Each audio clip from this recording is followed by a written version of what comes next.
ठीक है, तो आप लोगों को ये बात तो समझ में आई कि चैलेंजेस ऑफ नॉर्थ ईस्ट में सिर्फ अकेला ये चैलेंज नहीं है। इसके बाद नेक्स्ट जो चैलेंज मैं आपके साथ डिस्कस करूंगा वो बहुत इंपॉर्टेंट है, वो है आफ्स्पा। अब ये बात तो पता है आपको कि आफ्स्पा की फुल फॉर्म क्या है, armed forces special powers act.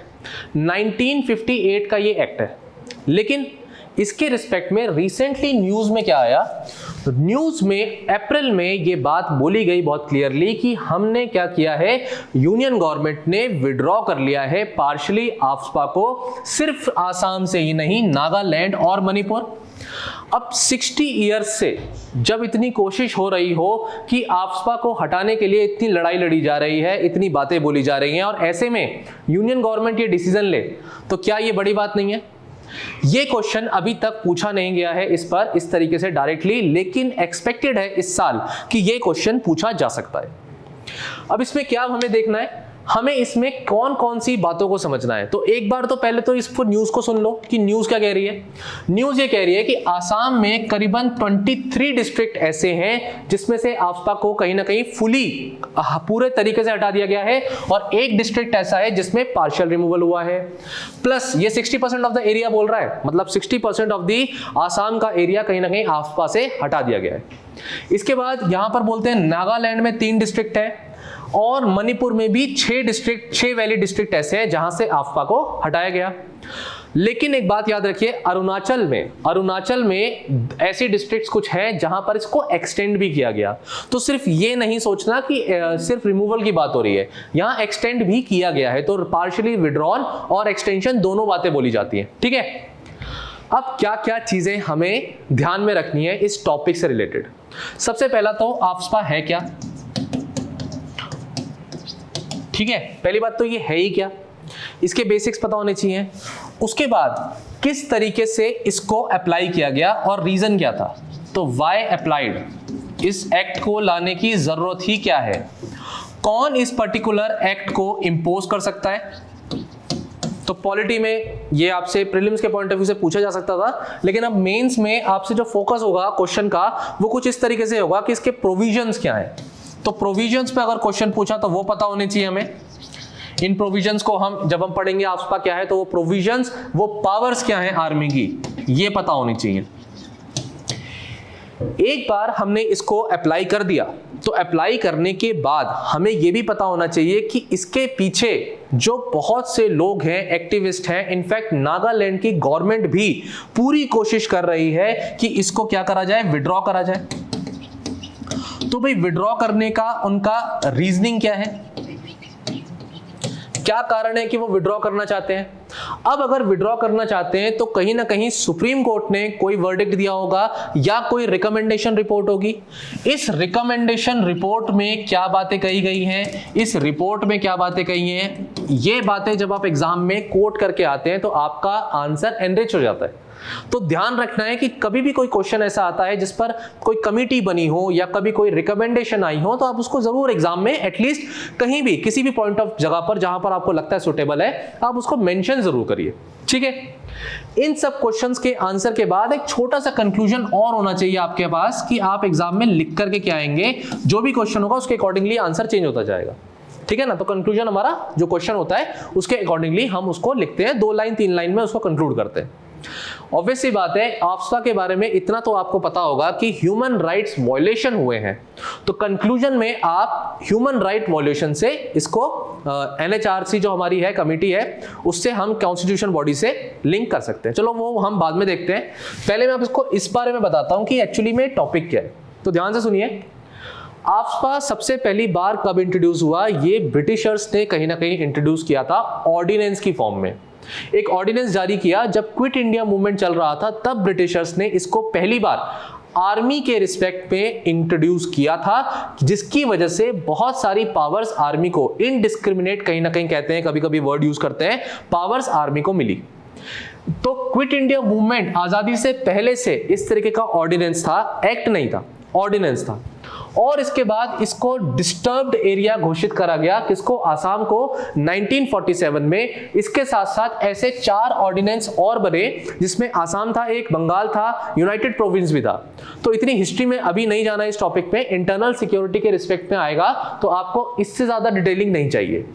लेकिन आपको यह पता होना चाहिए कि 1947 या 48 में जब ये इंट्रोड्यूस किया गया तो इसका रीजनिंग क्या थी? रीजनिंग थी पार्टीशन। जो पार्टीशन हो रहा था उस वजह से ये अलग अलग जगह पर लगाया गया था। पर आज जो AFSPA है, आज जो ये proper armed forces special powers act है, ये एक्ट 1958 का है और ये एक्ट इस एक्ट से डिफरेंट है, इसके बारे में आपको पता होना चाहिए। तो अगर आपसे कोई भी क्वेश्चन पूछा जाए AFSPA के रिलेटेड कि भाई इसके इम्प्लीकेशन क्या है, भाई इसके चैलेंजेस क्या हैं, क्यों लगा गया, क्यों विड्रॉ किया गया, विड्रॉ करने से क्या फायदे क्या नुकसान, अगर ऐसा कुछ भी क्वेश्चन आए स्टूडेंट्स, तो सिंपली ये लाइन से आप अपना इंट्रोडक्शन शुरू कर सकते हो। या तो यहां से इंट्रोडक्शन शुरू कर सकते हो या इंट्रोडक्शन आप शुरू कर सकते हो इसके प्रोविजंस पर, अगर एक्सप्लिसिटली प्रोविजंस ना पूछे हो तो ये तो हो गया बेसिक्स, पीछे का थोड़ा बहुत आपको मैंने आइडिया दे दिया। एक लाइन आपको एक फॉर्डर पॉइंट मिल गया कि ये एग्जाम में आप आंसर लिखने की शुरुआत यहां से कर सकते हो। अब आते हैं कि भाई इसके पावर्स क्या मिलते हैं इस एक्ट में। तो एक्ट का पहली बात तो पूरा नाम याद रखना, स्पेशल पावर्स एक्ट है, और एक्ट कब बना? 1958 में। लेकिन इसका रीजन क्या था? इसका रीजन था नॉर्थ ईस्ट में इंसर्जेंसी। इंसर्जेंसी की वजह से एक सेपरेटिस्ट टेंडेंसी थी कहीं ना कहीं, और उसकी वजह से इस एक्ट को वहां पर लाया गया। पावर्स क्या होती हैं इस पर्टिकुलर एक्ट के तहत कि आर्मी का पर्सनल ओपन फायरिंग कर सकता है, वो इनफैक्ट इस तरीके से भी फायरिंग कर सकता है कि इंडिविजुअल की डेथ भी हो जाए तो भी उस पर्टिकुलर आर्मी पर्सनल पे कोई भी कार्रवाई नहीं होगी। इसके अलावा किसी भी पर्सन के अगेंस्ट वो अगर मानता है कि वो एम्यूनेशन कैरी कर रहा है, आर्म्स कैरी कर रहा है, कोई लॉ तोड़ रहा है, उस पर फायरिंग करी जा सकती है।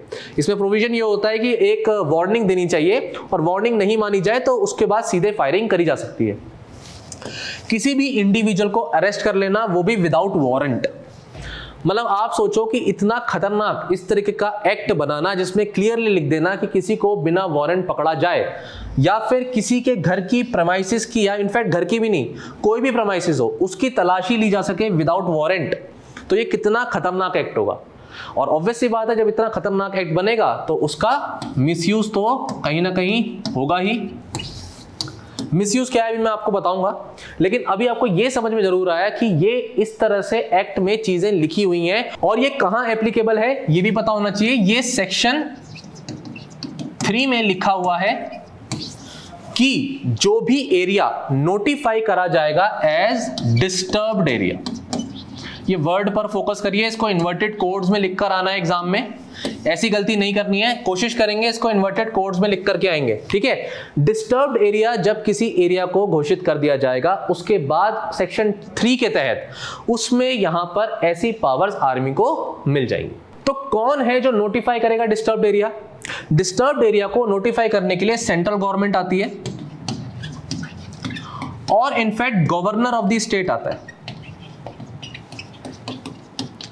दो ऐसा देखा गया है कि 1970s के बाद ये देखा गया कि कॉन्सोनेंस ऑफ द स्टेट की कॉन्सोनेंस में ही ये डिसीजन लिया जाता है नोटिफाई करने का। 6 महीने तक के लिए किसी एरिया को डिस्टर्ब्ड घोषित किया जा सकता है, लेकिन उसके बाद उसे एक्सटेंड किया जा सकता है, ठीक है ना। ये सारी बातें हैं जो बेसिक फॉर्डर पॉइंट्स हैं, इसको कब कहां कैसे इंट्रोडक्शन में आपको यूज करना है आप देखिएगा। बाकी ये पावर्स हैं, ये स्पेसिफिकली वर्ड्स आपको जरूर मेंशन करने हैं जहां पर विदाउट वारंट इंडिविजुअल को अरेस्ट करना, even causing the death of the individual, या प्रेमाइसेस को सर्च करना, ठीक है। अब आते हैं इसके बाद कि ये इंट्रोड्यूस क्यों करा गया। अगर ऐसा क्वेश्चन बनता है कि ये एक्ट लाया ही क्यों गया था, तो इसका आंसर मैंने आपको दिया कि नागा इंसर्जेंसी एक बहुत बड़ा इशू था। मैंने भी पीछे भी टॉपिक पढ़ाया आपको नागालैंड के रिस्पेक्ट में, जो काउंसिल बनी थी, नागा सोशलिस्ट काउंसिल जो बन रही थी, और वो जो काउंसिलिंग बन रही थी, वो जो पर्टिकुलर काउंसिल बन रही थी, उसमें नागा हिल्स में बहुत ज्यादा दंगे हो रहे थे, बहुत ज्यादा एक सेपरेटिस्ट टेंडेंसी थी कहीं ना कहीं, और उस वजह से उस काउंसिल का गठन होना, उस काउंसिल का बनना इसकी वजह से एक सेसेशनिस्ट कंडीशन डेवलप हो रही थी।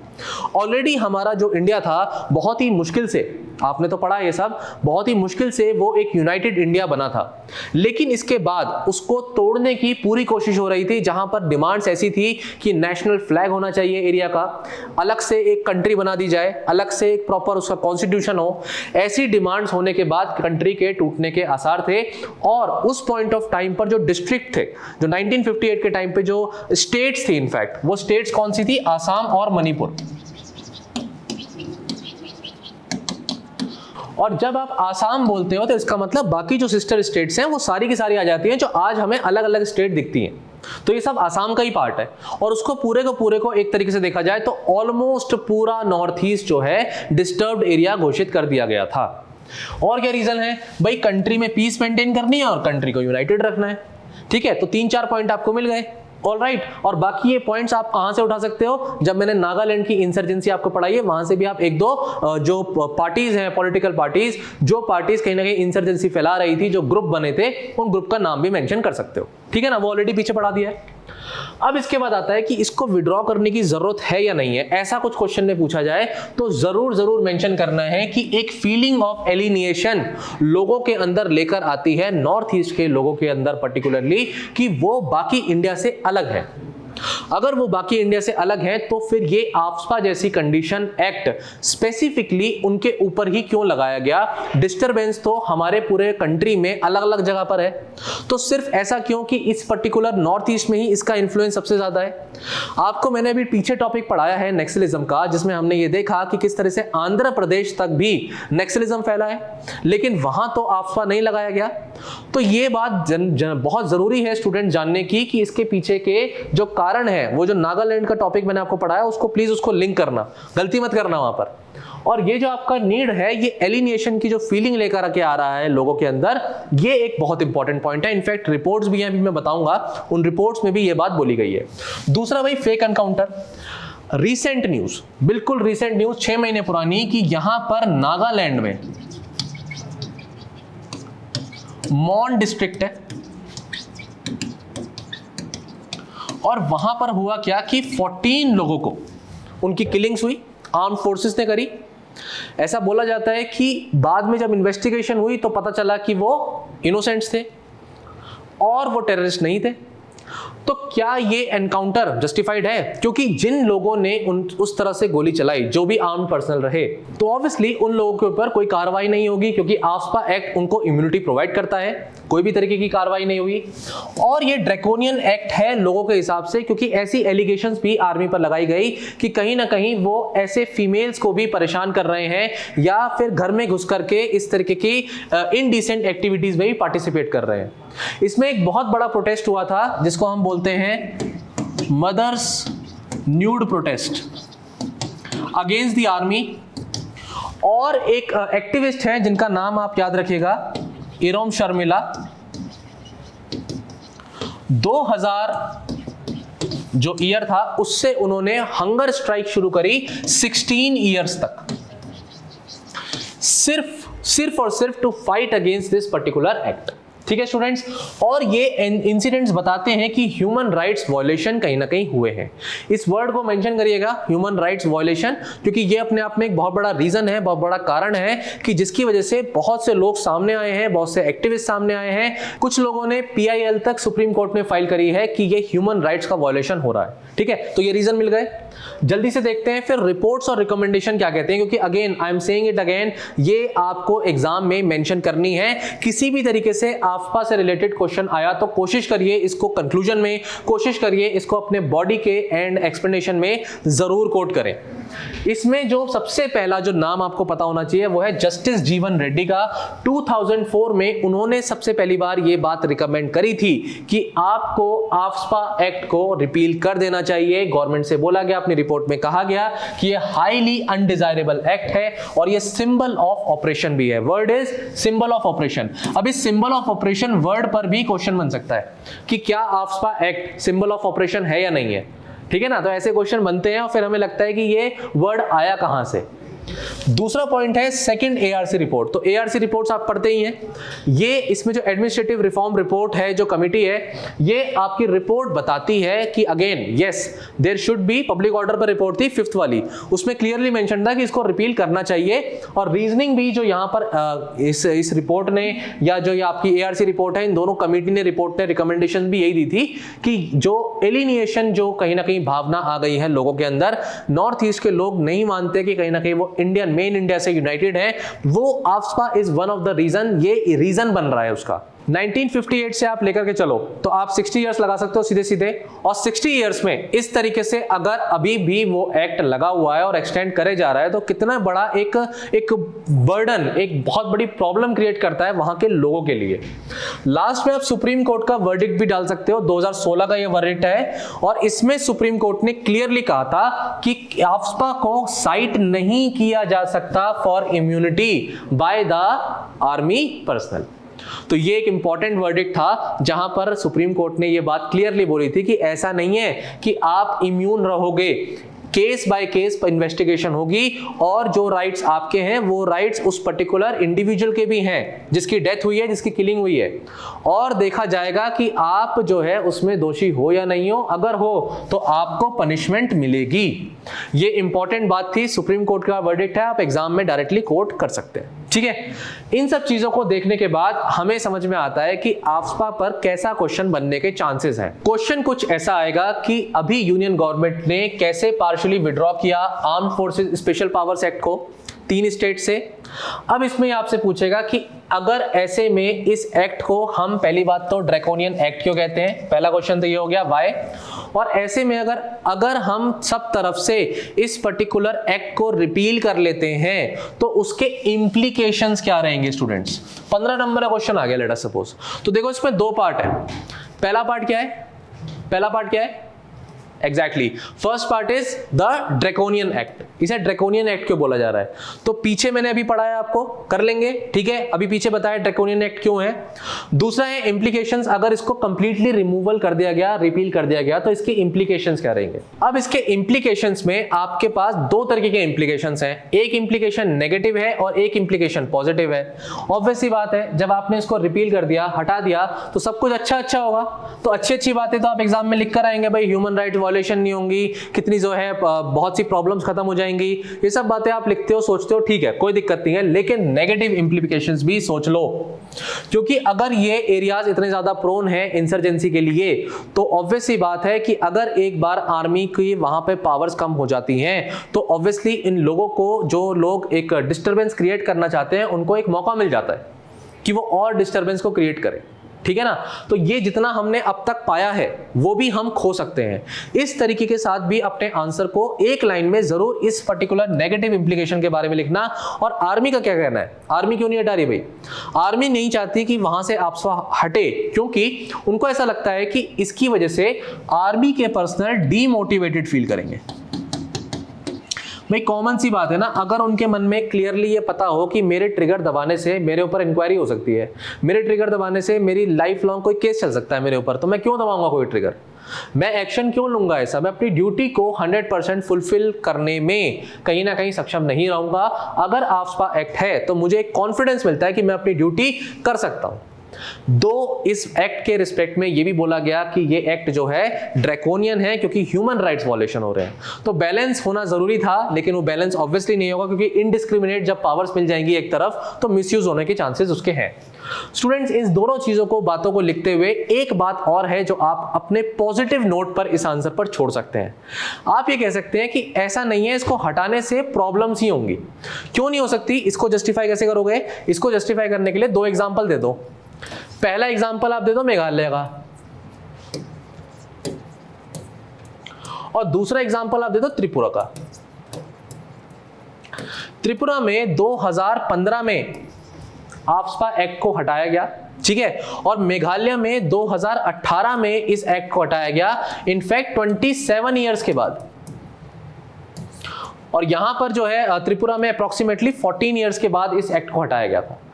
तो आज तो वो स्टेट्स में इतनी प्रॉब्लम नहीं है, इवन इफ ये एक्ट को हटा दिया गया है तो प्रॉब्लम को दूसरे तरीके की हो सकती है, लेकिन जो जिन रीजंस की वजह से, जिन कारणों की वजह से लगाया गया था आफ्सपा एक्ट, वो प्रॉब्लम्स आज कम है। तो हम ये बता सकते हैं कि हम इसलिए धीरे धीरे रिपील कर रहे हैं, या गवर्नमेंट इसलिए धीरे धीरे आफ्सपा एक्ट को रिपील कर रही है क्योंकि कहीं ना कहीं इंसर्जेंसी के इंसिडेंसेस कम हुए हैं। इसके अलावा आप एग्रीमेंट्स देखो, जितनी भी ऑर्गेनाइजेशंस हैं, जो भी पार्टीज बनी, उन सभी के साथ गवर्नमेंट क्या करने की कोशिश कर रही है? गवर्नमेंट एग्रीमेंट साइन करने की कोशिश कर रही है। बोडो अकॉर्ड साइन हुआ या नहीं हुआ? या फिर जो नेशनल, जो ये नागालैंड की जो सोशलिस्ट काउंसिल पार्टी है, इसके साथ भी एक नेगोशिएशन चल रही है। बिल्कुल फ्यूचर में वो जाकर के नेगोशिएशंस फुलफिल हो जाएंगी तो इंसर्जेंसी के इंसिडेंसेस ही कम हो जाएंगे। बॉर्डर एरिया को ज्यादा सिक्योर करने की कोशिश हुई है। साइंस के साथ लिंक करो इसको तो सीधे बता सकते हो कि भाई बॉर्डर एरियाज में सर्विलेंस बेटर हो गई, इक्विपमेंट्स, टेक्नोलॉजी बढ़ गई है। तो स्टूडेंट्स इन सब चीजों का ध्यान रख करके एक पॉजिटिव नोट पर भी आप आंसर को खत्म कर सकते हो। तो आई होप ये टॉपिक, इस पर्टिकुलर टॉपिक पर क्वेश्चन आएगा तो अब तुम गलत नहीं करोगे। मैंने तुम्हें फॉर्डर पॉइंट्स दे दिए, मैंने वो सारी बातें बता दी प्लस माइनस जो इस क्वेश्चन से रिलेटेड आप एग्जाम में लिख सकते हो। Report, introduction, conclusion. अगर कंक्लूजन में और आप सोचना चाहो तो नेशनल ह्यूमन राइट्स कमीशन, उसका भी आप जिक्र कर सकते हैं कि उसकी भी प्रोविजंस को मानना चाहिए। गवर्नमेंट को रिपील करने के लिए जो ये जीवन रेड्डी कमेटी है उसको मानना चाहिए। इसके अलावा गवर्नमेंट को जो बाकी लॉज हैं, बाकी एक्ट हैं, उन्हें थोड़ा स्ट्रिक्ट बनाना चाहिए। जैसे गवर्नमेंट ने अभी ये जो अनलॉफुल प्रिवेंशन एक्ट 2019 का जो आया है, जिसमें अमेंडमेंट्स हुई हैं, इसके आने से इस पर्टिकुलर एक्ट की इन्फ्लुएंस थोड़ी सी जो है, हम कह सकते हैं कि हम इसको हटाने में आज कैपेसिटी रखते हैं, क्योंकि बहुत से ऐसे एक्ट हैं जिनको हमने बाकी एक्ट्स को भी स्ट्रांग बनाया है। उनका प्रॉपर इंप्लीमेंटेशन हो, लोगों के अंदर एलिनिएशन की फीलिंग नहीं आए और उनको भी हम मेन स्ट्रीम के साथ और ज्यादा इंटीग्रेट कर सकें। इस तरीके से इस नोट पर, पॉजिटिव नोट पर अपना आंसर छोड़िए। ये टॉपिक ऐसा है कि बहुत सेंसिटिव है, तो इसमें ऑब्वियसली पॉजिटिव नोट पर आंसर छोड़ने की वैल्यू मुझे लगता है ज्यादा होगी। ठीक है स्टूडेंट्स, तो ये टॉपिक आपने अच्छे से समझ लिया। अब इसके बाद चलते हैं हम अगले नए challenge of the north east. ठीक है ना?